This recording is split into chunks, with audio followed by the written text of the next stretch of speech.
Chapter 6. The journey to the nearest town was a blur, a haze of exhaustion and worry, and the lingering, jangling echoes of adrenaline.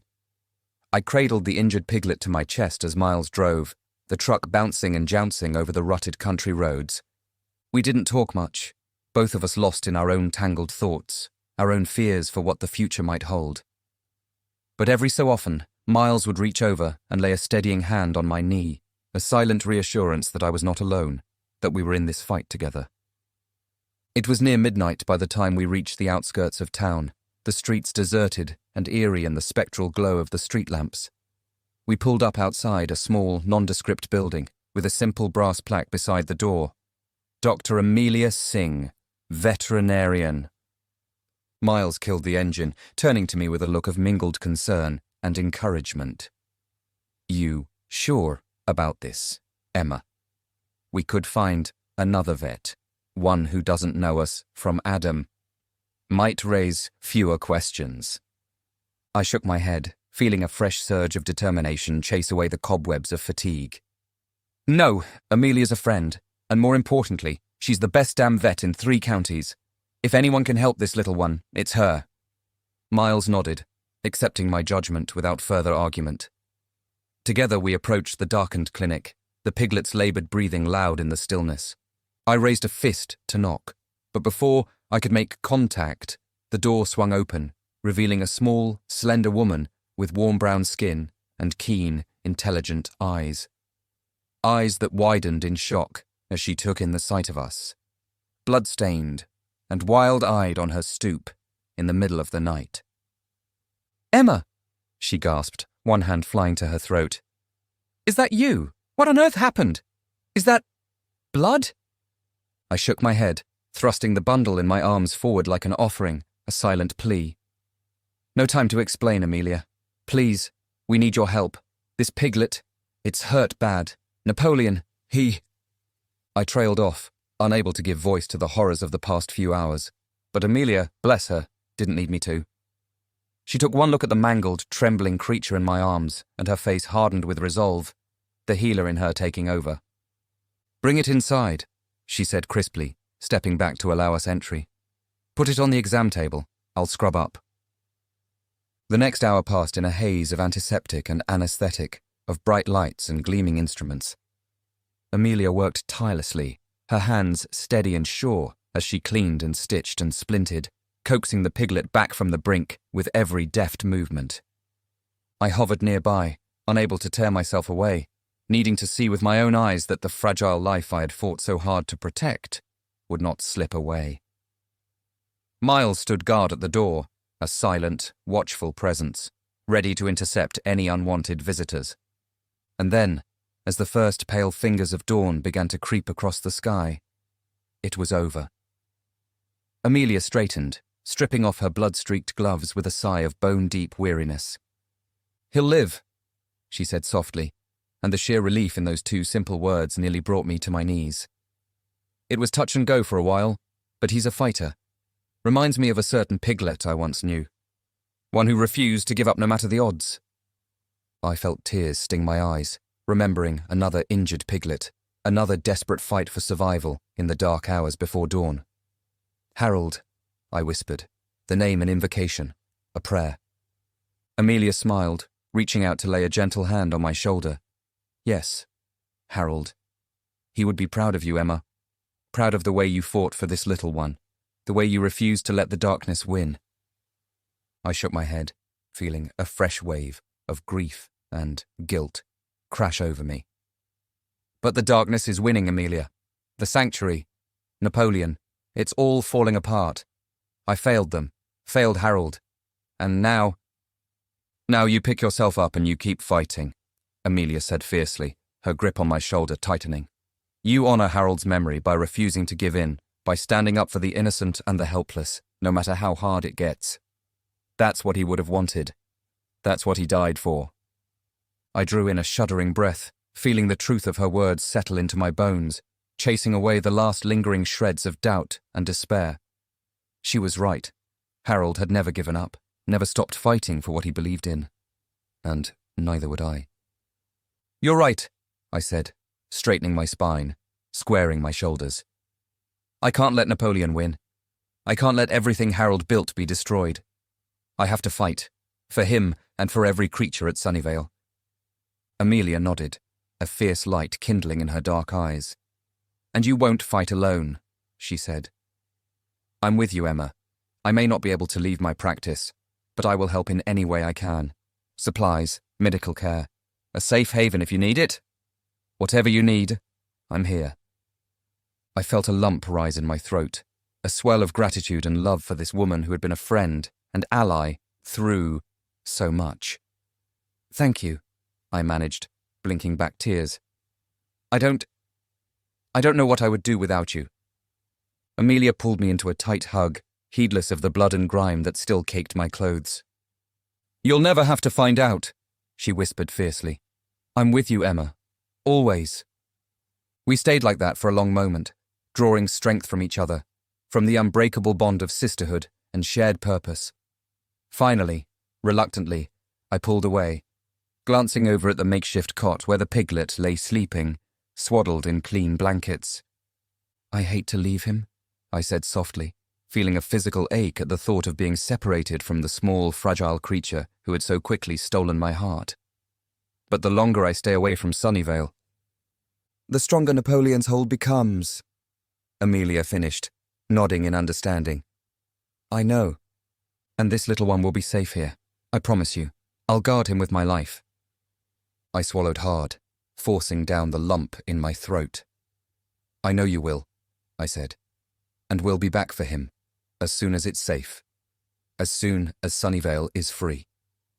Amelia smiled, grief and hope mingling in her eyes. I know you will, she echoed. Now go. Go and fight for your home, for your family, and know that I am with you, every step of the way. I hugged her one last time, quick and fierce, then turned to Miles, who had watched our exchange in silent, stoic support. You ready, old man? I asked, forcing a lightness I didn't feel into my voice. He snorted, a sound of mingled amusement and affection. Who you calling old? He grumbled, but there was a glint of humour in his eye, a spark of the old fire that had sustained us through so many trials. I was ready before you were born, kid. Let's go kick some piggy ass. I laughed, feeling a sudden fierce surge of love for this gruff, indomitable man who had been a second father to me for so long. Damn straight, I said, and together we strode out into the brightening day, ready to face whatever lay ahead. The drive back to Sunnyvale was tense and silent, each of us lost in our own grim thoughts. I stared out the window, watching the familiar landscape roll by, the fields and woods I had once found so beautiful, now seeming sinister, threatening. What would we find when we returned? Had Napoleon's thugs taken complete control in our absence, subjugated the remaining humans, and solidified his twisted vision of a pig-ruled world? Or were there still pockets of resistance, brave souls who clung to Harold's ideals and refused to submit to tyranny? I didn't know. Couldn't know. Until we confronted the situation, head on. But I held tight to my resolve, to the knowledge that no matter what awaited us, we would face it together. For Harold, for the helpless and innocent, we would fight to our last breath. We were about a mile out from Sunnyvale when Miles suddenly slammed on the brakes, sending me lurching against my seatbelt. What the hell? I started to say, but the words died on my lips as I saw what had brought him up short. There, in the middle of the road, stood a ragged line of pigs. They were a sorry sight, emaciated and filthy, their hides crisscrossed with scars and open sores. But their eyes burned with a desperate, feverish light, a fanatic gleam that sent a chill skittering down my spine. At their head stood a massive boar, his tusks stained and cracked, his face a twisted mask of hate. He stared at us through the windshield, unblinking, unmoving, as if daring us to try and pass. Emma, Miles said slowly, his hand creeping toward the shotgun nestled between our seats. I don't like the look of this, not one bit. I swallowed hard, my mouth gone dry as ash. He was right. There was something wrong here, Something deeply, fundamentally not right about these pigs, about the way they stood there, silent and rigid as statues. And then, as if on some unheard signal, they charged. They came at us in a mad, squealing rush, their hooves churning up clods of earth, their eyes rolling in their sockets. They slammed into the truck with bone-jarring force, denting metal, cracking glass. Miles cursed, low and vicious, scrabbling for the gun. But there was no time, no space to maneuver in the confines of the cab. The pigs were everywhere, a heaving, stinking mass of maddened flesh, biting and tearing and shrieking with a mindless, unholy fury. I screamed as a tusk punctured the passenger side door, ripping through metal like paper. Jagged shards exploded inward, slashing my cheek, my neck. I felt hot blood sheeting down my face, my vision blurring crimson. Beside me, Miles roared in pain and rage, grappling with the shotgun, trying to bring it to bear. But it was hopeless. There were too many of them, pressed too close. The gun was useless in such close quarters, more likely to blow us both to kingdom come than do any good. And still they came, an endless tide of gnashing teeth and slashing tusks, of mindless, implacable hate. The truck rocked and shuddered on its suspension, metal screaming as it gave way beneath the onslaught.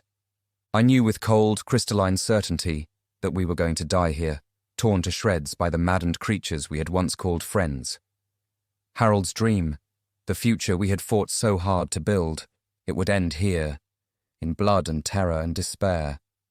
And then, just as I felt myself slipping toward oblivion, toward the blessed relief of nothingness, I heard it. A sound that cut through the cacophony of violence like a blade, a sound I had never thought to hear again. Harold's voice, Harold's presence, wrapping around me like a shield, like a promise of salvation.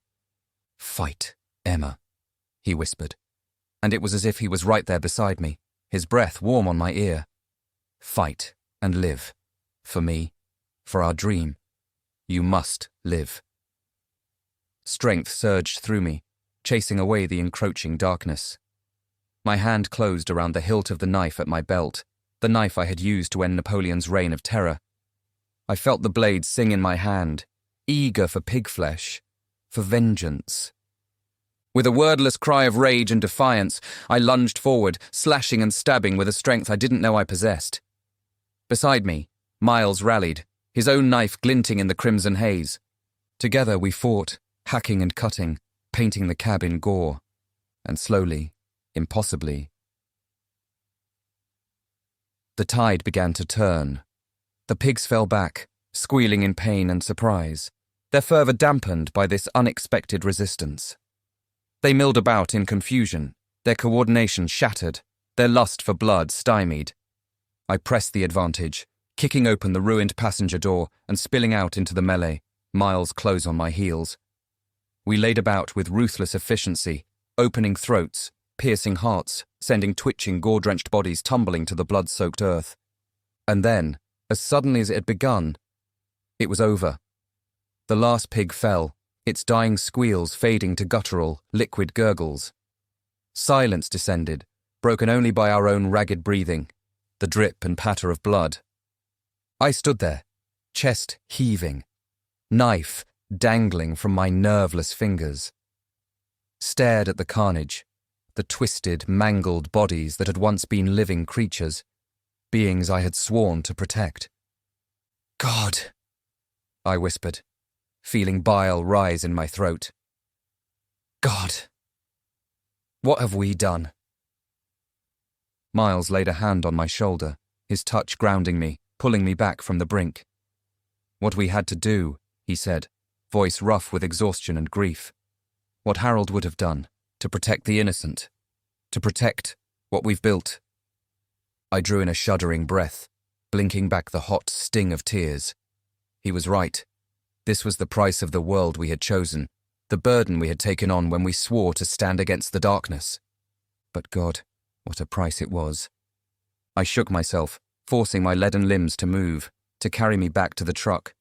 We had to keep going, had to reach Sunnyvale before it was too late. before more innocent lives were lost to Napoleon's madness. But as I reached for the handle, a flicker of movement caught my eye. There, huddled beneath the chassis, staring out at me with wide, terrified eyes, was a piglet.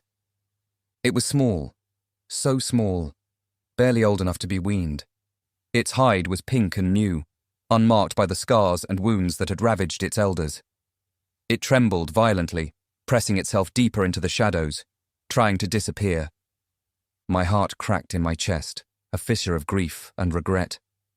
This little one, this innocent, it had seen such horror, such violence, had watched as we slaughtered its kin, painting the world in blood.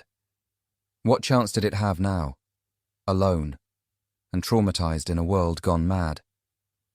I couldn't leave it.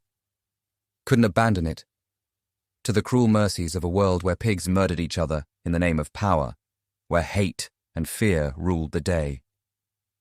Harold had taught me better than that, had shown me the power of compassion, of mercy. Moving slowly, carefully, I knelt down, extending a hand toward the shivering creature. "Hey there, little one," I whispered, forcing a smile through the drying blood on my face. "It's okay. You're safe now. I won't hurt you." The piglet stared at me, mistrust and terror warring in its eyes. It pressed itself deeper into its nook, a piteous whine escaping its throat. Behind me, I heard Miles shift, heard the crunch of his boots on the gore-strewn gravel. "Emma," he said, a note of warning in his voice. "We can't. We have to go." I ignored him, keeping my focus on the piglet, on the fragile thread of connection I was trying to forge. "I know you're scared," I murmured, inching my hand closer. "I know you've seen terrible things, but I swear to you, on my life, I will protect you. I will keep you safe." For a long, breathless moment, the piglet remained frozen, caught between flight and tentative trust. Then, slowly, incrementally, it took a step forward, and then another, and another, until its snout was just brushing my outstretched fingers. I held my breath, hardly daring to move. This was trust, bought with blood and pain. I couldn't betray it, couldn't shatter this fragile bond. The piglet nuzzled my hand, a feather-light touch, barely there. I stroked its downy head, marveling at the softness, the warmth, so delicate, so vulnerable, so precious. "That's it," I breathed. "That's it. I've got you now. You're safe." And as I gathered the trembling little body into my arms, felt the flutter of its heart against my own, I knew I had made the right choice, knew that no matter what came next, no matter how dark the path ahead, I would not falter. For this little one, for all the innocent lives caught in the crossfire of hate and madness, I would fight. I would find a way, or I would die trying. The rest of the drive to Sunnyvale passed in a blur, the rumble of the engine and the warm weight of the piglet in my lap, the only constants in a world turned upside down. Miles drove in grim silence, his jaw clenched, his knuckles white on the steering wheel. I couldn't blame him. The things we had seen, the things we had done, they marked you, changed you on some fundamental level. Innocence lost could never be regained, and the bitter taste of hard choices lingered long after the blood was washed away. But we had no choice. The evil we faced, the corruption that had taken root in the heart of our sanctuary, it had to be stopped. No matter the cost, no matter how much of ourselves we had to sacrifice on the altar of righteousness, we had to see it through. For Harold, for the dream he had died to protect. The sun was beginning its inexorable descent by the time we reached the outskirts of Sunnyvale, painting the sky in shades of fire and blood. It felt fitting somehow, an omen of the battle to come. But as we crested the final hill, the farmhouse coming into view, I felt my breath catch in my throat, a visceral blow of shock and horror. The once thriving sanctuary was a ruin, a blasted hellscape of ash and rubble. The barns, the outbuildings, the cozy home that had sheltered us for so long, all reduced to charred, smoking skeletons, jutting like broken teeth from the scarred earth.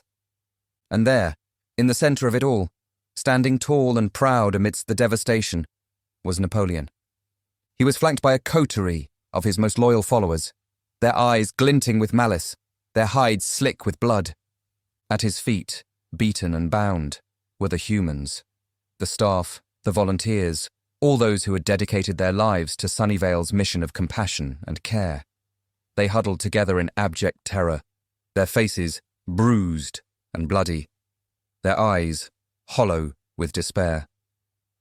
My heart shattered in my chest, the jagged shards grinding together with each laboured breath. This was my fault, all my fault. If I had been stronger, wiser, more vigilant, I could have stopped this, could have prevented this nightmare from unfolding. Miles pulled the truck to a stop, the engine ticking as it cooled. For a long moment we simply sat there, staring out at the tableau of cruelty and destruction, the full weight of our failure pressing down like a physical thing. Then, slowly, painfully, I reached for the door handle. The piglet stirred in my lap, looking up at me with trusting eyes, and I felt a fresh surge of resolve, of grim determination. This ended here. One way or another, Napoleon's reign of terror would end. For Harold, for the innocent lives he had sworn to protect, I would see justice done, no matter the price. I stepped out into the bloody light of the dying day, Miles close behind me, felt the weight of his presence, the steadfast strength that had carried me through so much. Together, we walked toward the gathered pigs, toward the final reckoning. Napoleon watched us approach, his eyes glittering with malicious amusement. "Well, well," he drawled, his tone thick with false bonhomie. "The prodigal's return. We thought you'd scurried off to lick your wounds. But it seems you found some backbone after all." "Enough," I said, my voice ringing out cold and clear over the crackle of the smouldering ruins. "Enough, Napoleon. This ends now." The massive boar threw back his head and laughed, a sound of pure, vicious pleasure. "Oh, my dear Emma," he chuckled, shaking his head. "Did you really think it would be that easy? That you could just walk in here, make some grand declaration, and I would simply step aside? Hand over the reins of power and slink away with my tail between my legs?" He took a step forward, his bulk looming over me, his fetid breath hot on my face. "This is my world now," he hissed, all pretense of civility stripped away. "My kingdom, bought and paid for with the blood of the weak and the unworthy. And you are nothing. A relic, a holdover from a time long past. You have no power here." I stared into those pitiless eyes, feeling the weight of his hate, his contempt. And in that moment, I knew he was right. I had no army at my back, no weapon that could match the sheer, brute strength of his loyal horde. In a physical confrontation, a head-on clash, of force against force, we would lose. Badly. But there were other kinds of power, other ways to fight. Harold had taught me that, in the quiet moments between the chaos and the violence. The power of compassion, of empathy. The strength that came from fighting not for yourself, but for something greater.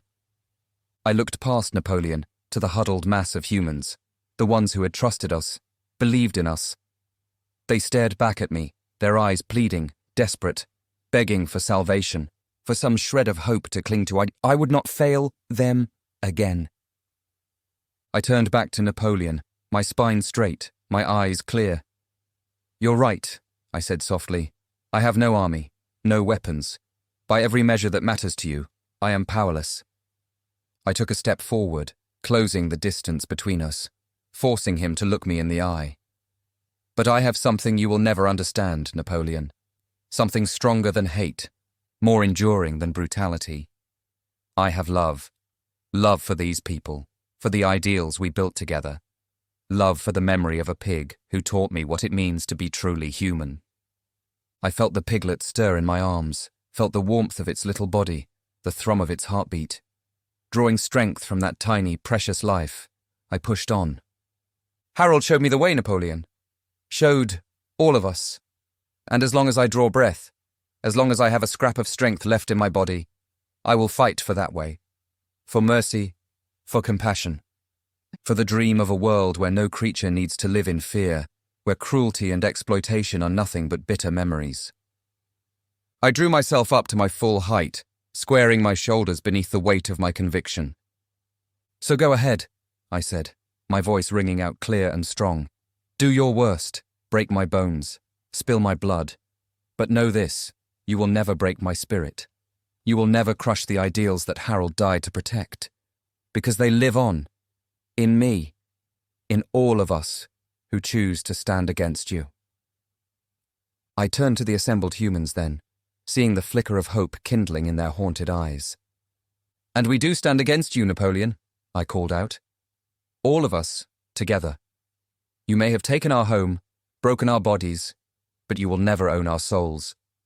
We will fight you with every breath, every beat of our hearts, until Sunnyvale is free once more.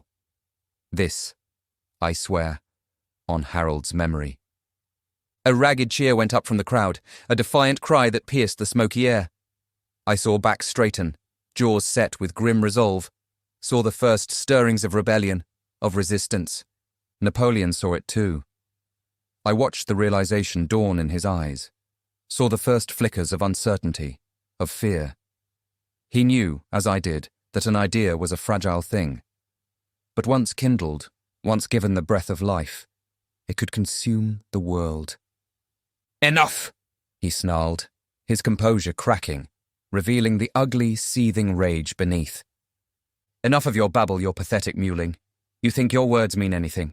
You think they can stand against the truth of the natural order, the iron law of fang and claw? He reared up, his massive bulk blotting out the sun, casting us in shadow. I will show you the true meaning of power, he hissed. I will carve it into your flesh, sear it into your bones. And when I am done, when you lie broken and bleeding at my feet, you will beg me for the mercy of death, and I will deny you even that.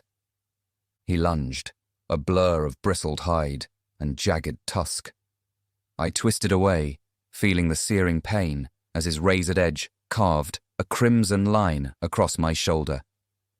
Behind me, Miles roared in fury, charging forward to meet the attack head-on. And then, chaos. The horde of pigs surged forward, a mass of squealing, seething violence. The humans scattered, some running for cover, others snatching up makeshift weapons, shards of wood and twisted metal, to stand and fight. I lost sight of Miles in the melee, caught glimpses of him through the heaving press of bodies, his knife flashing, his face grim and set. All around me was the stench of blood and offal, the screams of the wounded and the dying. I fought with every ounce of strength I possessed, the piglet clutched to my chest with one arm, my blade lashing out with the other. I carved a path through the chaos, my world narrowed to the next slash, the next parry, the next ragged, gasping breath. But there were too many, an endless tide of maddened foes. For every one I cut down, two more seemed to take its place, pressing in from all sides, heedless of the carnage. And at the center of it all, directing the slaughter with cold, pitiless precision, was Napoleon. He waded through the battle like a force of nature, unstoppable, unassailable. I saw him seize a human in his jaws, saw the spurt of arterial blood, the boneless sag as the life left the shattered body. Despair rose up in me, a black tide, threatening to engulf me. It was hopeless. We could not win, could not even hope to survive. All our struggles, all our desperate, flailing attempts at resistance, they meant nothing in the face of such overwhelming savagery. And then, just as I felt myself slipping under, surrendering to the numbing embrace of oblivion, I felt it. A presence, a warmth blooming in my chest, chasing away the icy fingers of despair. Harold, his spirit, his indomitable will. It was with me, even now. Even in the darkest pit of my own personal hell, he was there, guiding me, sustaining me. Fight, he whispered, his voice a clarion call in the chaos. Fight and live. For what we built, for what we believed, you must not falter now. Strength surged through me, a fire in my blood, a steel in my sinew. I pushed myself to my feet, the piglet still cradled close, my knife clenched in a white-knuckled grip. I would not falter. I would not fail. For Harold, for the dream we had shared, I would fight to my last breath. With a wordless cry of rage and defiance, I threw myself back into the fray, hacking and slashing with a ferocity I hadn't known I possessed. I carved a path through the seething mass of bodies, my sights set on one target, one goal. Napoleon, the source of all this misery, all this madness. If I could reach him, could end his reign of terror once and for all, then maybe, just maybe, there was still a chance. Still a flicker of hope amidst the gathering dark. I fought my way to the centre of the maelstrom, to the eye of the storm where Napoleon held court, dealing out death and destruction with savage glee. He saw me coming, his eyes narrowing, his gore-flecked lips peeling back in a snarl. "You!" he spat, his voice thick with contempt. "Still alive, still clinging to your pathetic delusions. Very well. I will grant you the death you so clearly crave. But not before I make you suffer. Not before I break you utterly and scatter your remains for the carrion birds." He lunged, a mountain of muscle and malice. I dodged aside, feeling the whisper of death as his tusks sliced the air a hair's breadth from my flesh. I lashed out with my knife, opening a thin red line along his flank. But it was like trying to fell an oak with a pocket knife. We danced the dance of death, weaving and whirling, striking and parrying. All around us the battle raged, pigs and humans locked in mortal struggle, the earth churning beneath the press of bodies, growing slick with blood. But I scarcely noticed. All my focus, all my being narrowed down to this one singular purpose. Ending Napoleon, putting a stop to his madness once and for all. It was all that mattered, all that existed in this one searing, endless moment. Again and again I struck, my blade biting deep into bristled hide, carving ribbons of flesh. But for every wound I dealt, Napoleon gave back twice over, his tusks and hooves a blur of savage, unstoppable force. I felt myself weakening, my strength ebbing with each crimson rivulet that traced its way down my skin. But I pushed on, driving myself beyond endurance, beyond any sane limit of human will. For Harold, for the memory of his gentle heart, his unshakable compassion. I would not let his death be in vain, would not let the light he brought into this bleak and brutal world be snuffed out. With a final, agonized cry, I lunged forward, throwing every last ounce of my fading strength behind the blow. My blade sank deep into Napoleon's throat, shearing through hide and muscle and sinew to bite into the pulsing carotid beneath. Hot blood spurted, painting my face, my chest. Napoleon convulsed, his eyes bulging, his jaws snapping futilely at the air. He staggered, a mountain crumbling, a titan laid low. And then, with a final rattling sigh, he fell. The earth shook with the impact, the battlefield falling suddenly, shockingly silent in the wake of his passing. For a long moment I simply stood there, swaying on my feet, my breath coming in ragged gasps. I stared down at the massive, motionless bulk, scarcely able to believe it was over, that the nightmare had finally ended. And then, slowly, painfully, I became aware of the other sounds filtering in through the ringing in my ears. The moans of the wounded, the soft sobs of the survivors, and over it all, rising like a tide, like a storm swell, cheers. The humans, those battered, bloodied few who had stood against the tide of Napoleon's hate, they were cheering. Cheering for me, for the impossible, unthinkable victory we had won. Cheering for freedom, for hope reborn from the ashes of despair. I felt a hand on my shoulder, turned to see Miles standing there, his face streaked with gore, his eyes alight with fierce, unquenchable pride. "You did it," he rasped, his voice rough with exhaustion and emotion. "You crazy, stubborn, and beautiful girl. You really did it." I shook my head. tears tracing clean rivulets through the mask of blood and grime. "We did it," I corrected softly. "All of us, together. Harold's dream, Harold's legacy. It belongs to all of us now." I looked out over the battlefield, at the faces of the wounded and the weary, the hopeful and the heartbroken. Humans and pigs alike, united in this moment, bound by the unbreakable cords of all we had endured. "We have a long road ahead of us," I said, my voice ringing out clear and strong over the murmur of the crowd. "Sunnyvale is broken, its peace shattered.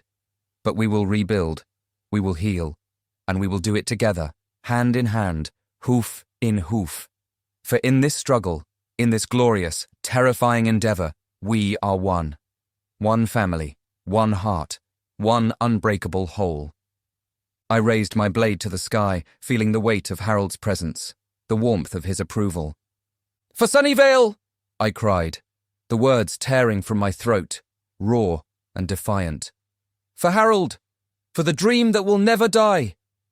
And as the survivors took up the call, their voices rising in a ragged, jubilant roar, I felt it.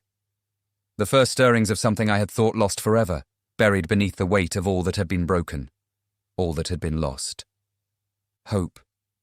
Fragile and newborn, a delicate flame cupped against the howling dark, but alive, kindling, catching light in the hearts of all those who had fought, who had bled, who had refused to submit. Napoleon was dead. His reign of terror, his twisted vision, vanquished, cast down, broken on the wheel of his own hate. But the battle was only beginning. For in this moment, in this shining, blood-soaked instant, a new dream was born. The dream of a world healed, a land where the wounds of the past could be mended, where the scars of suffering could fade beneath the balm of compassion and care. It would not be easy. There would be struggles ahead, challenges that would test us down to our very souls. But we would face them, together, united by a bond that transcended species, that defied the very laws of nature. For we were Sunnyvale, the sanctuary, the last bastion of hope in a world gone mad. And though we had been brought low, though we had been shattered down to our very foundations, we would rise again, like a phoenix from the ashes, like a sapling sprung from salted earth. We would grow, we would thrive, and in the face of all the cruelty, all the savagery this world could muster, we would stand tall. For Harold, for each other, for the wild, impossible glory of the dream we dared to dream, the world we dared to build. Sunnyvale would live again. This I swore on the blood that stained my hands, the tears that streaked my cheeks, on the love that burned, unquenchable, in the furnace of my heart. And may God have mercy on any who sought to stand in our way. Chapter 7. The days that followed were a blur of blood and sweat, of tireless labor and bone-deep exhaustion. We threw ourselves into the work of rebuilding with a fervor that bordered on mania, a desperate need to lose ourselves in the mindless toil, to bury the horrors of the past beneath the blisters and calluses of honest work. There was so much to be done, so many wounds to bind, both physical and spiritual. The surviving pigs, those who had not succumbed to Napoleon's madness, who had not fallen victim to the savagery of his regime. They were shell-shocked, skittish, flinching at every shadow and sudden sound.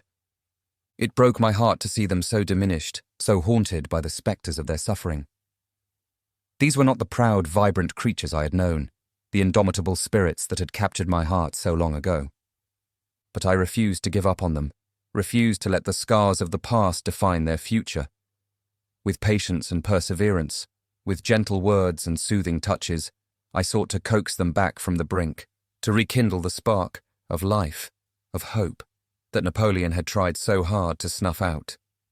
It was slow going, a process of fits and starts, of setbacks and heartbreaks, but bit by bit, inch by stubborn inch, they began to heal. Began to remember what it was to feel safe, to feel valued, to feel loved. And as they healed, so too did Sunnyvale itself. The charred skeletons of the outbuildings were cleared away, the rubble and ash carted off to be buried deep. In their place, new structures began to rise, rough-hewn and simple, but strong, built to weather any storm. The humans too threw themselves into the rebuilding, working side by side with their porcine comrades, united by a common purpose, a shared determination. They had seen the very worst that both species had to offer, had stared into the abyss of hatred and savagery, and had chosen to stand together, to defy the darkness with the light of their unbreakable bond. Through it all, Miles was my rock, my unwavering support. He worked tirelessly, his broad hands seemingly everywhere at once, lifting and hauling, mending and building. And when the long days finally ended, when the sweat had dried and the tools been laid to rest, he was there, holding me as I wept, soothing me through the nightmares that plagued my fitful sleep.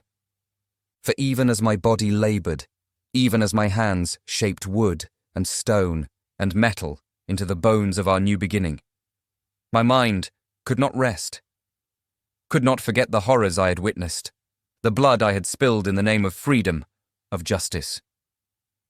In the dark hours of the night, when exhaustion dragged me down into the waiting arms of slumber, I was back on that battlefield, back amidst the screams and the stench, the terror and the fury. I saw again the faces of the fallen human and pig alike, their eyes staring sightless at a smoke-stained sky. Felt again the hot spurt of Napoleon's lifeblood on my face, the sickening give of flesh beneath my blade. I would wake with a scream lodged in my throat, my skin slick with icy sweat, my heart pounding a staccato beat of panic against my ribs. And always, Miles would be there. Solid and warm, a bulwark against the night terrors, the spectres of memory. "Shh," he would murmur, his calloused palm infinitely gentle as he stroked my hair, my cheek. "Shh, darling. It's all right. You're safe now. I've got you." I would bury my face in his chest, breathing in the scent of him, letting the steady thrum of his heartbeat ground me, anchor me to the here and now. Slowly, gradually, the shaking would subside, the racing of my pulse would ease, and for a time, I could breathe again, could remember what it was to feel secure, protected. It was Miles who saved me in those dark days when the weight of all we had endured threatened to crush me beneath its pitiless bulk. Miles, and the tiny, fragile creature that had become the centre of my world, the very beacon of my existence. The piglet, the innocent I had snatched from the jaws of death, cradled to my heart as the battlefield raged around me. He had survived the carnage, somehow, clinging to life with a tenacity that bordered on the miraculous. And as the days passed, as Sunnyvale began to take shape around us once more, he began to thrive, began to grow from a trembling, broken mite into a plump, playful ball of energy and mischief. I named him Hugo, after the hero of one of Harold's favourite stories, a small, insignificant creature who found within himself the strength to stand against the darkness, to reshape the world through the sheer force of his compassion, his courage. It seemed fitting, a talisman against the shadows that still lurked, the wounds that still ached. For in Hugo's bright eyes, his unfettered laughter, I saw hope, saw the promise of a future untainted by the cruelties of the past, a world where pigs and humans alike could know the joys of trust, of love, of family. He became my shadow, my constant companion, toddling after me on unsteady legs as I went about the endless work of rebuilding, nestling into my arms as I drifted off to sleep each night. With each passing day, each shared moment of laughter and love and life, I felt the bands of grief, of guilt and sorrow begin to loosen their stranglehold on my heart. It was a slow process, a healing that came in fits and starts, in moments of sudden sunlit clarity amidst the persistent ache of loss. But it was progress, a forward movement that carried me inexorably towards a future I had once despaired of ever glimpsing again. Until the night the dreams changed. It started as it always did, with blood and terror, with the clash of tooth and blade and the screams of the dying. I stood once more upon that field of carnage, the earth beneath my feet churned to a muddy slurry by the press of struggling bodies. But this time, as I whirled and slashed, as I fought with the desperate strength of the condemned, I saw him. Napoleon, rising from the carrion mound of his own ruination, his hide knitting together, his eyes blazing with a malevolence that seared my very soul. He came for me, an inexorable juggernaut of hate and fury, of vengeance denied. I tried to run, to flee, but my limbs were heavy, unresponsive, as if moving through syrup, through tar. He fell upon me, jaws closing around my throat, tusks piercing deep. I felt the hot rush of my own lifeblood, the cold creep of oblivion. Felt the weight of my failure, the crush of despair. I had not saved Sunnyvale, had not vanquished the evil that threatened all I held dear. Napoleon lived still, a dark god of ruin and revenge, and all my struggles, all my sacrifices, had been for naught. I jolted awake, the scream tearing through lips, echoing off the rough-hewn walls of the small room I now called my own. For a long moment I lay there, shaking, gasping, my skin clammy with the remnants of nightmare. Beside me, Miles stirred, blinking sleep from his eyes, his brow furrowed in wordless concern. He reached for me, seeking to offer comfort, reassurance. But I flinched away, sudden certainty crystallizing like ice in my veins. This was no mere night terror, no baseless fancy conjured by a mind overwrought with strain and sorrow. This was a warning, a message from beyond the veil of waking. Napoleon was alive, broken and diminished, driven into the shadows. But alive, biding his time, gathering his strength, plotting his revenge. And he would have it. Would see Sunnyvale razed to rubble and ash, would dance upon the graves of all who dared defy him. Unless I stopped him. Unless I finished what I had started on that blood-soaked battlefield, put an end to his evil once and for all. I rose from the bed, my movements stiff, mechanical, ignoring Miles' worried queries, his pleas for me to talk to him, to share the burden of my fears. I couldn't bear to see the hope, the hard-won peace in his eyes, shatter. To know that I was the harbinger of its destruction, the bearer of tidings that would rip the fragile peace of Sunnyvale asunder. This was my fight, my duty, my destiny. I would not risk the others, would not let them pay the price for my failure, my hubris. I had thought myself strong enough, righteous enough, to defeat Napoleon in open battle. But I had been wrong, had underestimated the depth of his malice, the dark well of his resilience. This time, I would not make the same mistake. This time, I would do what had to be done, no matter the cost to my own soul. I gathered what I needed in grim, purposeful silence. A sturdy pack, provisions for a long journey, and the knife, the blade that had tasted Napoleon's blood, that had carved the path of my vengeance. I had not touched it since that fateful day, had buried it deep, as if by doing so I could bury the memory of what I had done, what I had become.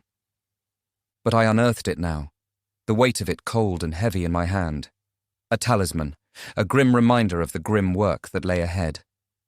I slipped from the room like a ghost, a wraith, pausing only once at the small cot where Hugo slept, blissfully unaware of the darkness that even now gathered, hungry and malevolent, at the edges of his world.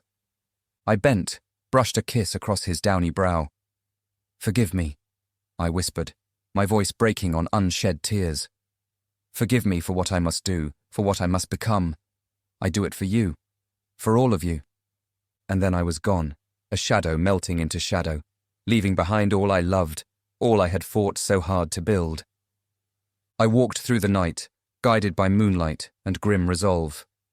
My destination was clear, fixed in my mind like a lodestone. The place where it had all begun, where Napoleon's evil had first taken root. The ruins of Gristle's farm, the charnel house where he had sought to break me, to remake me in his own twisted image. It was there that I would find him, there that I would end this, once and for all. I walked for hours, for days. Time lost all meaning, blurring into a ceaseless cycle of placing one foot in front of another, of pushing past the burn of muscle and the gnaw of hunger. And always, the darkness dogged my steps. The weight of what I intended to do, the stain it would leave upon my soul. Murder. For that was what it was, stripped of justification, of righteous cause. I meant to kill Napoleon, to snuff out his life as coldly and methodically as he had snuffed out so many others. It went against everything I believed, everything Harold had taught me. the sanctity of life, the power of mercy, of compassion. But those were ideals for a brighter world, a kinder world than the one I now inhabited. In this world there could be no mercy, no quarter for the wicked, no redemption for the damned. Only blood could pay for blood. Only death could atone for the sins of the past. And if it damned me, if it meant the loss of all I held dear, so be it. I would pay that price, and gladly, for the sake of those I loved.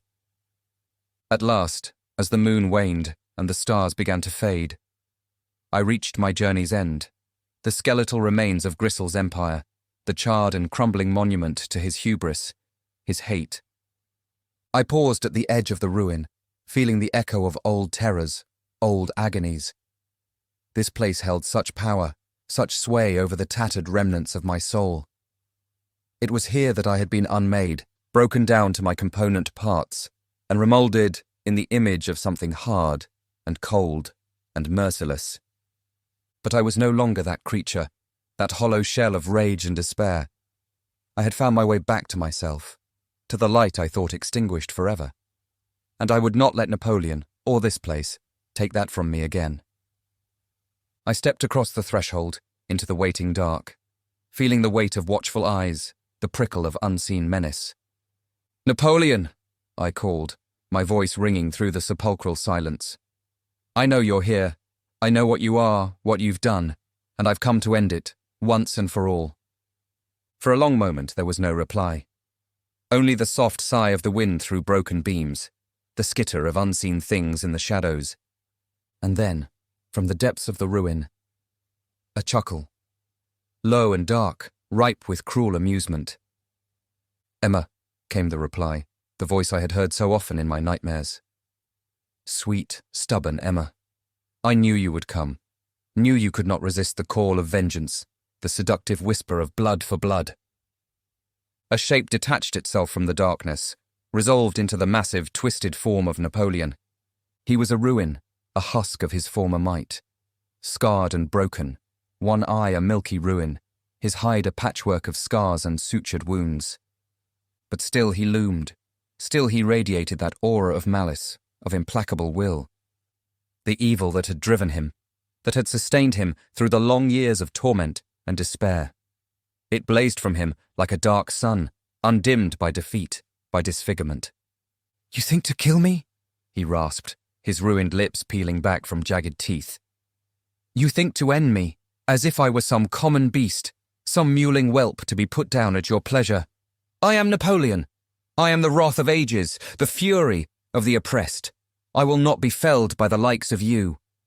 I raised my blade, feeling the cold kiss of steel, the hot thrum of my own pulse.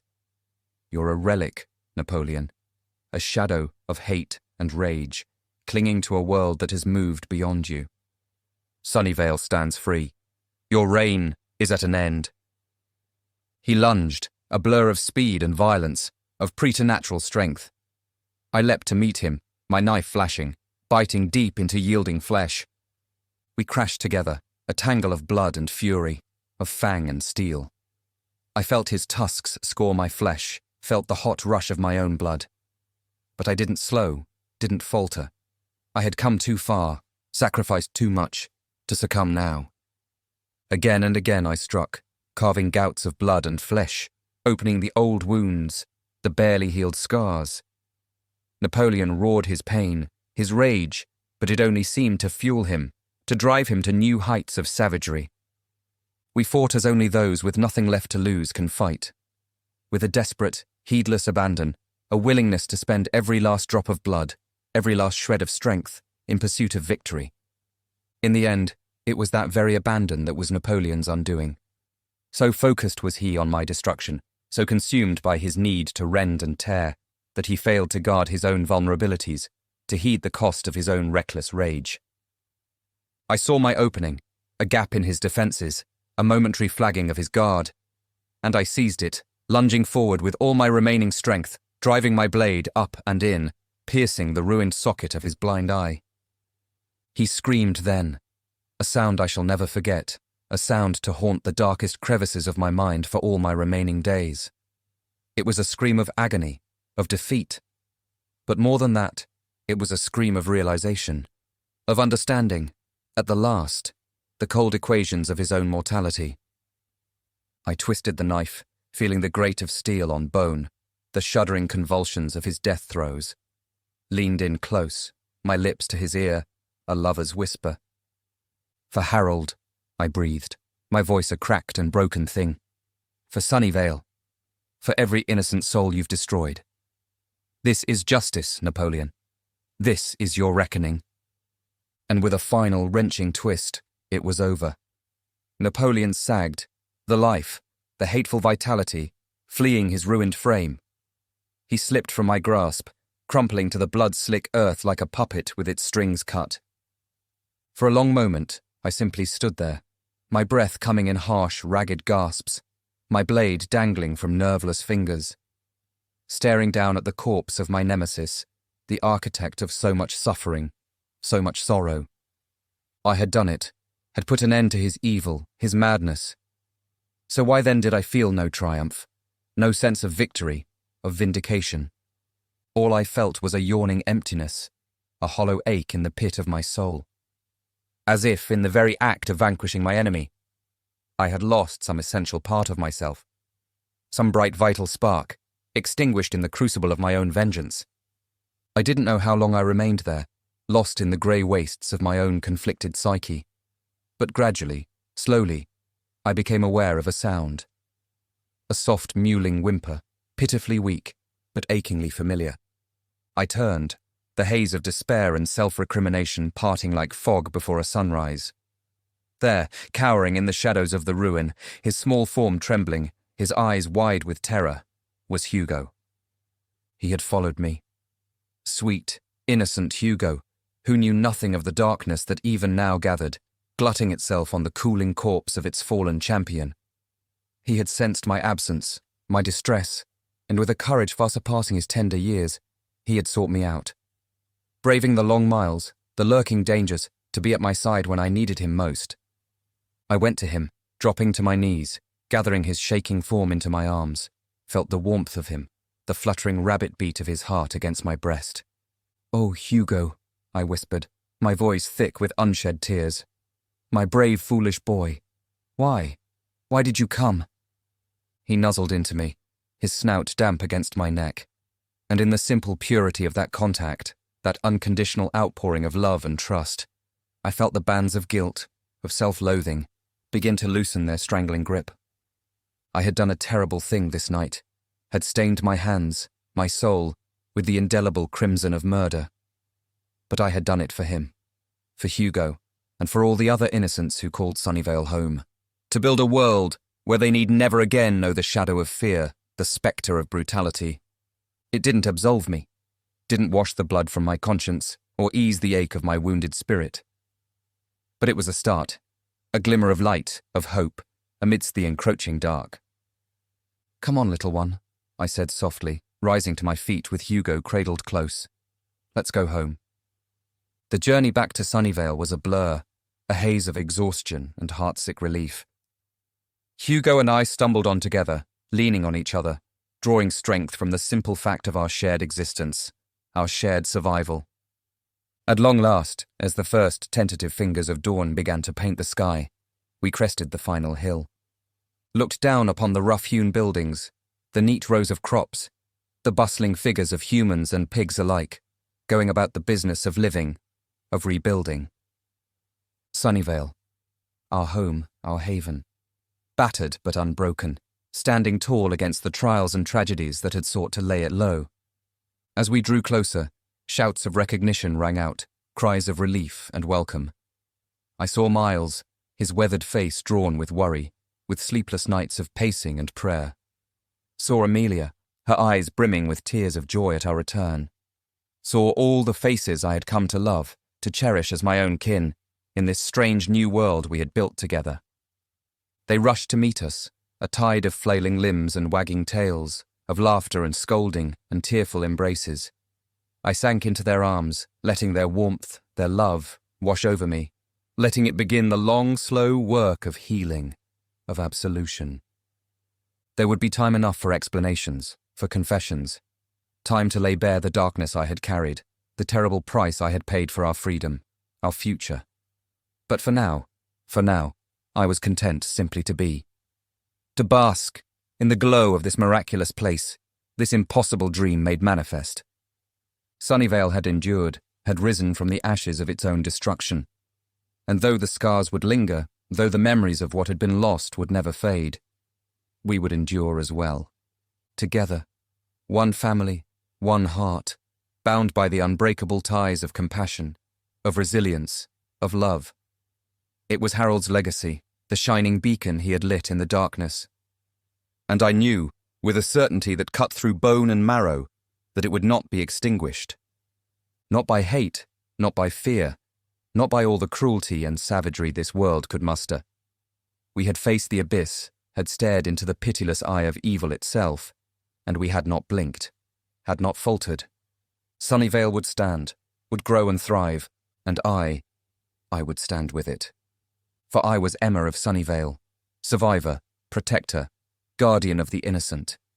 And though the road ahead would be hard, though the burdens I carried would never fully lift, I knew, at last, that I was not alone, that I need never face the darkness solo. Not while I had this place, these people, to call my own.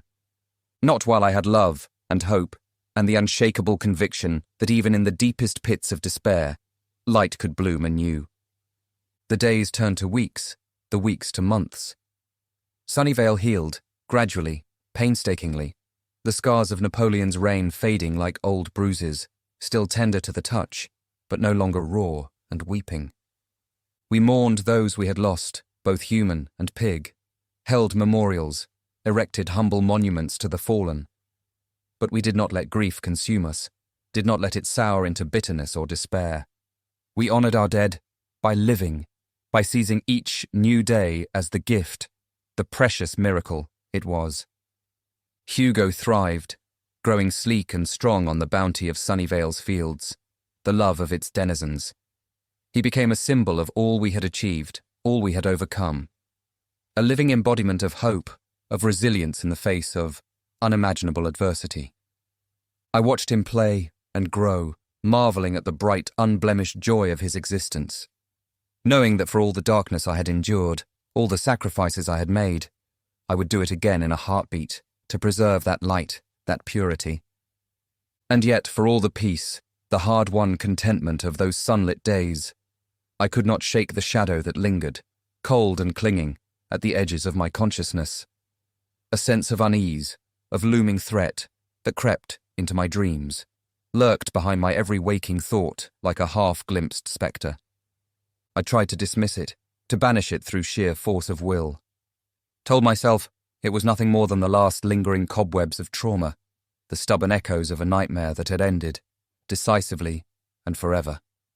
But deep in my marrow, in the secret reaches of my soul, I knew better.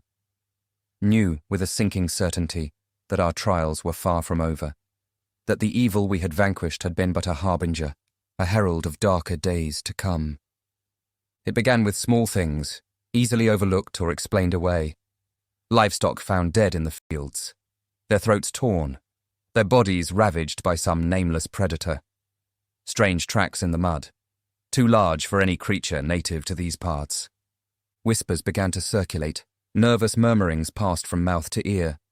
Talk of dark shapes glimpsed in the forest shadows, of eerie cries carried on the night wind. The pigs, in particular, grew restless, huddling together in their pens, starting at every unexpected sound or sudden movement. I did my best to quell the rising tide of fear, of creeping paranoia. Doubled the watch, patrolled the borders of Sunnyvale with a grim and watchful eye. But even as I sought to project an aura of strength, of unshakable resolve, I could feel the cold fingers of dread plucking at the strings of my own battered psyche. It was Miles who gave it a name, who spoke aloud the truth I had been too afraid, too stubbornly in denial, to acknowledge. "It's him, isn't it?" he asked one evening, his face grimmer than I had ever seen it, etched with lines of worry and bone-deep weariness. "Napoleon. His spirit, or some shade of it. He's come back to finish what he started." I wanted to deny it, to refute the notion as the baseless fancy of a mind overwrought, strained past bearing by the weight of all we had endured. But the words wouldn't come, sticking in my throat like shards of glass. Because I knew, with a sinking, leaden certainty, that he was right. That the evil we thought vanquished had merely retreated, regrouping in the shadows, biding its time. Waiting for its moment to strike, to drag us screaming back into the abyss. We thought we had escaped. Napoleon was dead. I had watched the life flee his ruined body, felt the last shuddering beat of his black and withered heart. But his malice, his hatred, that lived on. A virus, a corruption, seeking always to spread, to infect and destroy. And it had found a new host, a new vessel to carry it into the world of the living. I didn't know how or why, but I could feel it, an oily, crawling wrongness that pervaded the very air of Sunnyvale, sapping the warmth and light from all it touched. We tried to fight it, to stem the rising tide of fear and suspicion, tried to cling to the ideals that had sustained us through so much, the love and trust that bound our little community together. But it was like trying to hold back the sea with a broom-laking, like trying to banish the dark with a guttering candle. Slowly, inexorably, we felt the bonds of fellowship fray, saw the cracks of division spread and widen. Fights broke out, vicious, bloody affairs that left deep wounds, both physical and spiritual. Accusations flew, bitter recriminations hurled like poisoned darts. The pigs grew sullen and aggressive, turning on each other, on their human caretakers, with a savagery I had prayed never to see again. And through it all, through the chaos and the simmering violence, I felt it. The presence, cold and gloating, glutting itself on our pain, our despair.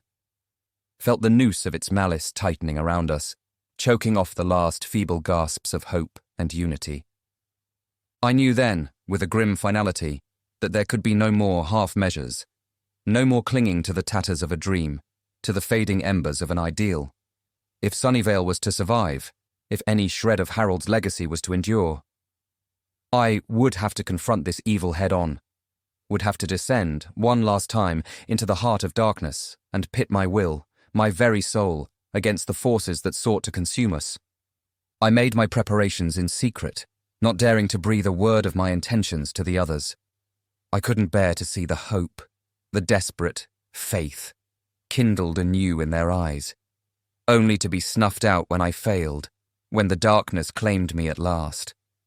For I knew, with a leaden certainty, that this was a battle from which there could be no return, no reprieve. That in confronting Napoleon's shade, in pitting my battered spirit against the concentrated malice of his undying hate, I would be shattered, consumed, would pay the ultimate price for my temerity, my stubborn refusal to bow before the coming storm. But even as that knowledge settled like a stone in my gut, a strange sort of peace descended over me, a sense of purpose, of calm acceptance in the face of the onrushing dark. This was my destiny, the burden I had taken up when I first set foot in Sunnyvale, first pledged my heart and my strength to the cause of the innocent, the oppressed. I had been called to stand against evil, to rage against the dying of the light. And if my own light had to be extinguished in the process, then so be it. Better that than to live as a hollow shell, a pale shadow mouthing the platitudes of a dream I no longer believed in. Better to burn out in one final blaze of defiance, one last stand against the encroaching tide of misery and despair. I slipped away in the dead of night, leaving behind a simple note, a last testament to those I loved. I couldn't face them, couldn't bear to see the pain, the pleading incomprehension in their eyes. Hugo, most of all. Dear, sweet Hugo, who had become the very cornerstone of my existence, the living embodiment of all I fought for, leaving him, knowing I would never again feel the warmth of his trusting weight in my arms, the wet velvet of his snout pressed to my cheek. It was an agony beyond words, beyond imagining. But I hardened my heart, clung to my resolve with a ferocity born of desperation, of grim necessity. This was the price of his safety, his future, a future bought with my blood, my broken body and shattered soul. I would pay it gladly, 1,000 times over, would march into the jaws of hell itself, if it meant preserving the fragile light of his existence, the unblemished innocence that was my last, best hope for the world. I walked through the night, guided by senses both mundane and arcane, following the trail of malevolence, the psychic spore of undying hate, to its source, its blighted wellspring. It led me deep into the woods, into shadow-drenched glens and overgrown hollows, untouched by the light of sun or sanity. Places where the veil between worlds grew thin, where the unquiet dead gibbered and howled. And there, in a clearing choked with leafless vines and stunted, grasping trees, I found him. Not Napoleon, but some twisted mockery of him, a seething amalgam of hate and hunger, only vaguely constrained by the form of flesh and bone. He was waiting for me, yellow eyes ablaze with a mad, triumphant glee, as if my very presence, my willingness to confront him, was the fulfillment of some long-held dream, some perverse ambition nursed through ages of torment and rage. "Emma," he crooned, his voice an obscene parody of paternal warmth. "Dear, stubborn, indomitable Emma, how long I've waited for this moment, yearned to test my will, my strength, against the fire of your defiance." I said nothing, merely raised my blade, the same blade that had tasted his blood, had carved the flesh from his putrid bones. There was no point in words, in reasoned argument or desperate pleas for mercy. He was beyond such things, a creature of pure malice and spite, shorn of all pretense of rationality or restraint. The only language he understood was that of violence, of bloody, uncompromising brutality. And so we clashed, a dance as old as time itself. Good against evil, light against dark, hope against the eternal, gnawing acids of despair. This was no battle of strength against strength, of skill pitted against skill. In those arenas I was hopelessly outmatched, a mere mortal pitted against a thing that had transcended the frailties of the flesh, had become an avatar of purest, darkest will. No, this was a war fought on the battleground of the spirit, in the dank and shadowed crypts of the psyche. My paltry flesh was merely a vessel, a conduit through which our true selves grappled, straining against the chains of fate and circumstance. And in that ethereal, timeless space, I felt the weight of my own doubts, my own despair, rising up to drown me. Felt the nibbling rats of guilt and self-loathing gnawing at the roots of my resolve. What was I to pit myself against this ageless evil? What claim did I have to righteousness, to moral fortitude, when my own hands were stained with blood, my soul mired in the filth of necessary sin? I had killed, had tasted the seductive nectar of vengeance, and felt it corrode my very being. I was tainted, broken, a shattered vessel unfit to carry the light of Harold's dream, the sacred trust of Sunnyvale's ideals. Napoleon saw my weakness, my crumbling will, and pressed his attack, worming tendrils of venom and despair into the cracks of my psyche. I felt myself slipping, felt the bright core of my being gutter and fade. And then, in the darkest pit of my unmaking, at the very nadir of my despair, I heard it. A voice, a presence, achingly familiar and unutterably beloved. Harold. Not some phantom echo, not a figment born of wishful thinking and battered hope, but the true, unmistakable essence of him, filling me, shoring up the tattered remnants of my faltering will. Fight, Emma. His words were a balm, a benediction, suffusing me with a peace, a clarity I had never known. Fight for Sunnyvale, for the dream we built together. Fight for Hugo, and all the innocent lives sheltered beneath our banner. But most of all, fight for yourself. For the indomitable spirit, the unquenchable compassion that first drew me to you, that burns at your core like the heart of a star, undimmed by sorrow or trial. Tears coursed down my cheeks, cutting through the grime of battle, the sticky sheen of blood, and worse. My grip tightened on the blade, knuckles gone white with strain and purpose. "You are not your sins, Emma," Harold whispered, and I felt the ghost of his touch, the warmth of his presence, enfolding me like a mantle. "You are not defined by the darkness you have endured, the hard choices you have made. You are Emma of Sunnyvale, protector of the weak, guardian of the just. The light in the dark, the hope that will not yield. And you will prevail. I know it, as I have always known it, as I have always believed in you. Something kindled in me then, a flame that had been all but snuffed out by despair and self-doubt. I felt it flare to life, burning away the clinging cobwebs of malaise, the insidious poison of Napoleon's malice. I stood straight, squaring my shoulders, meeting those hateful yellow eyes with a gaze tempered by suffering, by unbreakable resolve. No longer a victim, no longer a penitent begging for absolution, but a warrior, a crusader, armored in the unassailable conviction of my own worth, my own inexhaustible capacity for good.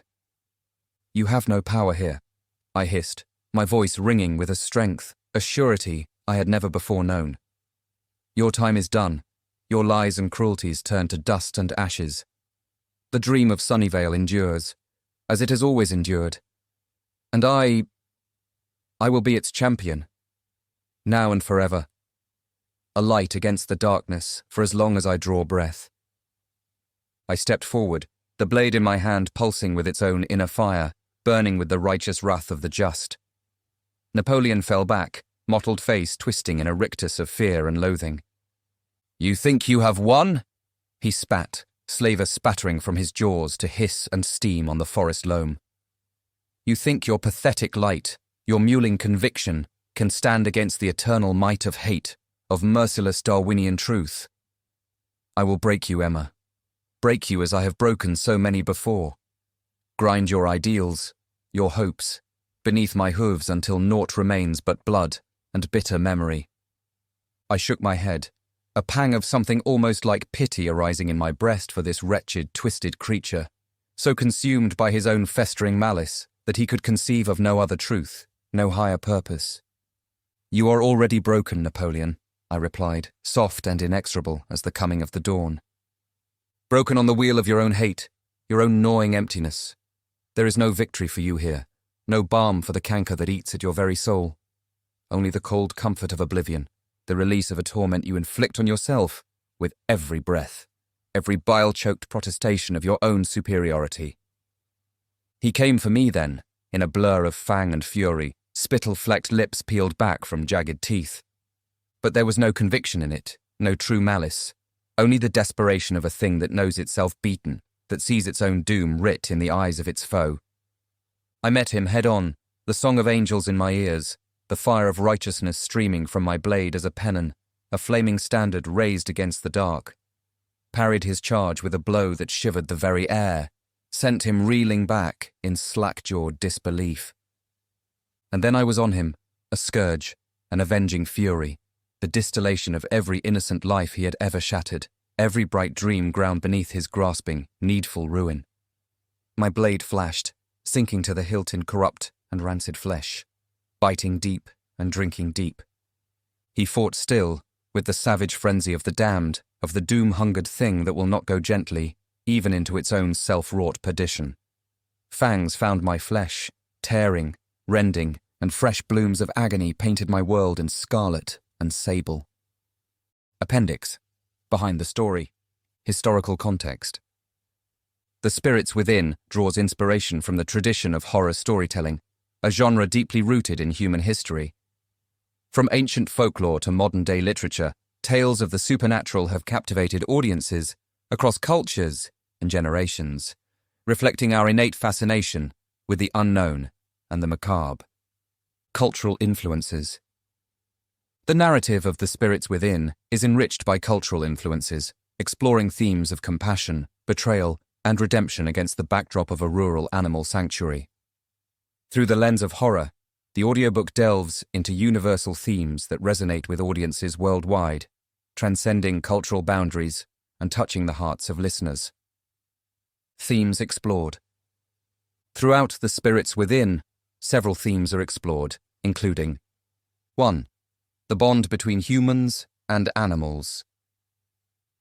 At the heart of the story lies a profound connection between humans and animals, emphasizing the importance of empathy and understanding in our relationship with the natural world.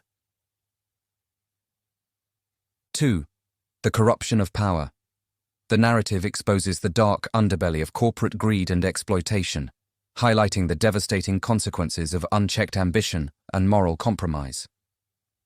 3. The triumph of good over evil.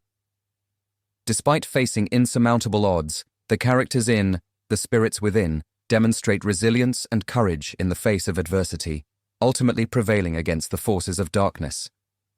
Conclusion.